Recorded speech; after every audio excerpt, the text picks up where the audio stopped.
In Fantasy and Death, Eve Dallas is called in to investigate the most bizarre case of her career.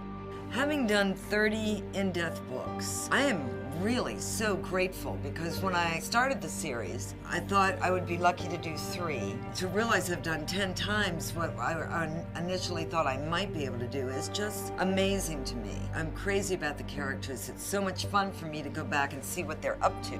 Fantasy in Death, new in hardcover from Putnam.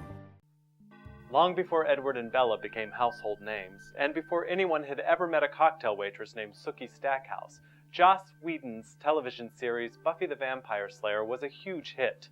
We recently caught up with Amber Benson, who played Tara on that TV show, and asked her about her hot new urban fantasy series that she writes for Ace Books. The series that I write is called the Calliope Reaper Jones series. She's Death's daughter. She is Reaper on one side of the family and Jones on the other. So she's half human, half godlike, sort of immortal. She's very wacky and funny, and she kind of gets dragged back into the family business, and she doesn't want any part of it, and she doesn't want any part of the supernatural world. She just wants to be a normal girl. She wants to be able to go shopping and buy shoes and be left to her own devices. But her dad's business, Death, keeps dragging her back. I love mythology, and I really wanted to incorporate this sort of Egyptian canon of gods into the second book. So she's Calliope is sort of dragged into this scenario where she has to go to the Hall of Death Records and find out what happened to this Egyptian architect. And so she gets dragged into this whole world of purgatory where the Hall of Records are and where her father's Death's offices are. And then she kind of gets dragged back to ancient Egypt and to Las Vegas, to the Luxor Hotel. So it's a very, very Egypt-oriented, this book, but it's a lot of fun. I'm working on the third book right now, which is tentatively just Death's Daughter number 3. We haven't come up with a title yet. I think we're going to have to do the alliteration thing again, though, because the first book is Death's Daughter, the second one is Cat's Claw, so have to be, since we're going backwards, right? It'll be a bee, something with bees. The way that the series is set up is the first book took place in hell, the second one takes place in purgatory, and the third one will take place in heaven. Sort of my homage to Dante's Divine Comedy. I have always written.